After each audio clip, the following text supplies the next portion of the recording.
Jalen Hurts and the Eagles visiting the Packers on Monday night. Felt like about 13 degrees out there with the wind whipping. Early fourth quarters where we pick it up. Not a whole lot of scoring. Eagles lead 3-0. Hurts finally finds Saquon Barkley 41 yards before he gets tackled. Yeah, great reset by Jalen Hurts, and then just a little bit of a blown coverage by Green Bay. And then Saquon turns a check down into a massive play. This, to me, play of the game. It's 1st and 10. You take your shot. You get the ideal coverage, and it's just an outstanding track of the football by DeVonta Smith. That's something he's become one of the best players at a position in the NFL on. Eagles up 10-0. Finally some scoring happening in a defensive battle. Under 6 minutes left, same score. Josh Jacobs making something happen for the Packers. He fights to the end zone for the touchdown. Field level, it was amazing to watch how strong he was. Yeah, great run. Packers down 10-7. 20 seconds to go. Second down. Packers from their own 36. And Love hits Bo Melton for 18 yards. The Packers would spike it with 5 seconds remaining. And then Packers lining up for a 64-yard field goal. Brandon McManus actually had a little try before that, and it was short. Then he did it for real. It was still short.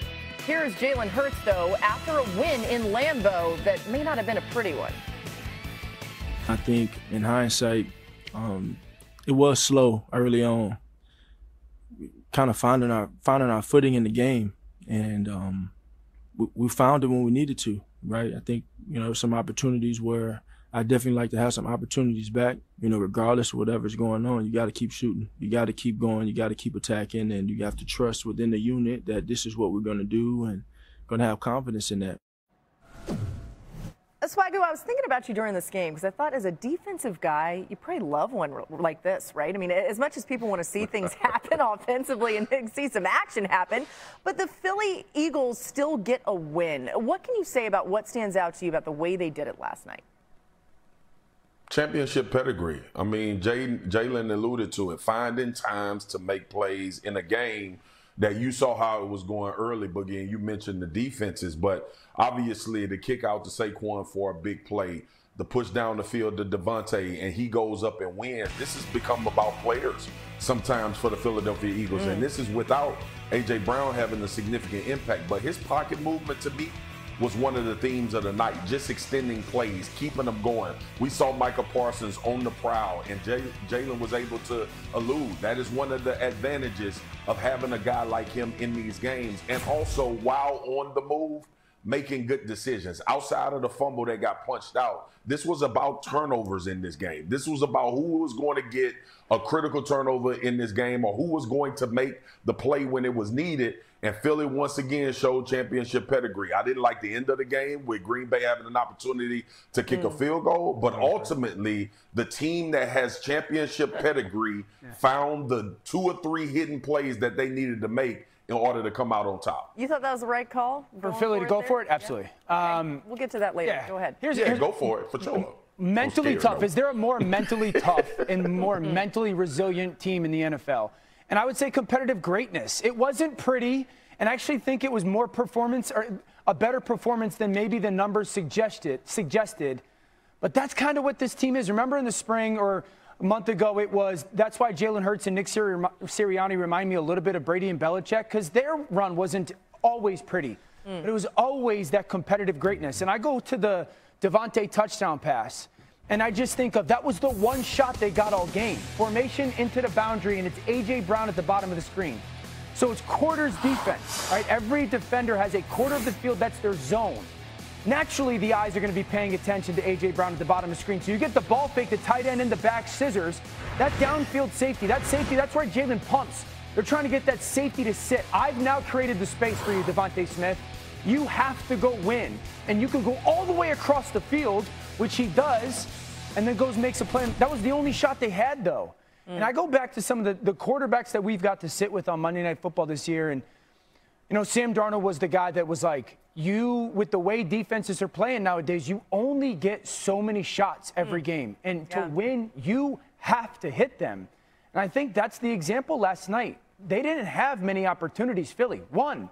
And Jalen Hurts made that one play with DeVonta at that one time, and it's the reason they win the football game. It's competitive greatness. Yeah, thinking about it on the Packers side, I mean, Jordan Love had that shot to Christian Watson, and he didn't get that completed. The difference in that game with great teams. You never know. They might have scored there. All right, Mina, it was a low-scoring game, but what about the defense from Philly last night?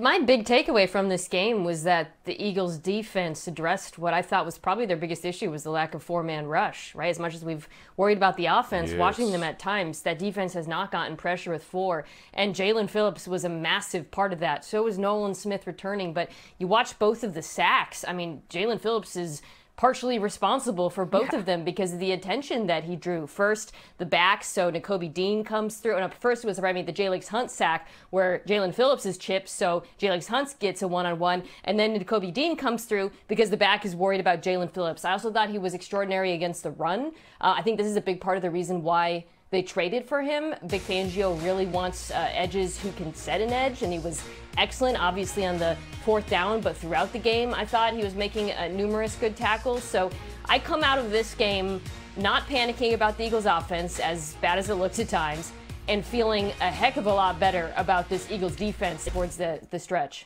Yeah, and you really got to feel good about the Packers defense, too. I mean, in their 3 losses, they've held teams under 20 points. We'll talk about the Packers in just a little bit. So with breaking news from Adam Schefter, per the Jaguars, Travis Hunter underwent surgery today to repair his LCL, which will sideline him for the remainder of the season. There was no additional damage beyond his LCL. The procedure was done by Dr. Cooper and Dr. Kaplan in Dallas, very renowned doctors. He's expected to return to full football activities within 6 months. As we welcome you into the show, Dan Orlovsky, Mina Kimes, Marcus Spears. Dan, we knew that Hunter would miss some time, but not for the whole year. How big of a loss is this for Jacksonville? That's significant. I mean, we talked about this when the initial news broke, that one, there was a lot given up to acquire him, and then two, there was a lot of expectations on what they were going to get from that, both sides of the ball, offensively and defensively. And this is a team in Jacksonville that started off on this rocket ship, and there's this playoff contending football team, in part because some of the stuff that Travis Hunter at least was bringing to the splash play element of their offense. And now they've hit a little bit of a rough patch, and they don't have that opposite person. Obviously, the trade for Jacoby Myers is a big deal, but not having this talent in this football team, or at least on this football team for the remainder of the season, for a team that feels like they're going to need as much big playmaking ability as possible on this back-end stretch, it's going to be a significant loss. Actually hurts them on both sides of the ball too, right? Because by the end, he was playing both offense, defense, playing it pretty well, and it felt like the trajectory in both positions was going up. And watching the loss to Houston, pass defense was a major issue for Jacksonville. It was a huge area of need going into the season. Part of the reason why I think they wanted Travis Hunter to play both positions. My mind immediately goes to now, with a full offseason of rehab, do they reconsider him playing both sides? And I'm not saying that it's why it caused the injury. I'm just talking from a pure time management perspective, getting the most out of him next season, because this completely changes the way he has to approach the offseason as well. And I think that's something that the Jaguars really have to take seriously and consider what is best for the long-term development of the player, as opposed to extracting the most value based on what they gave up in the draft.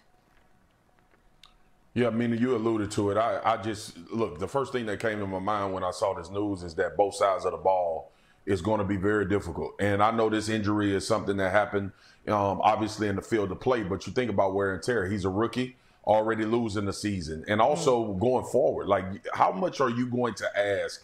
Like, we all know this. We've been doing this show long enough to know that if you playing both sides of the ball in the NFL, you're going to miss significant time during the season at some point. At some point, it's going to catch up with you, the wear and tear. And I know Travis talks, he's Superman and he can do it, and the body type and all of that type of stuff. But the injury initially had me in my thoughts about, is this guy going to be able to play both sides of the ball? And does it serve, the real question is, does it serve Jacksonville well in order to have Travis Hunter playing both sides of the ball? I get it for a play here or there, and I understand what you're trying to do. One, trying to appease him and what he wants to do in the NFL. But long term, you're not going to play both sides of the football and last in the National Football League. Playing one side gets you going enough, as opposed to playing two with his slight of bill as well. All of that came to my mind when he said he was missing the rest of the season. Yeah, we've really seen him start to come on strong, too, and start to really make an impact on this offense. That part of it's disappointing. Also, this is a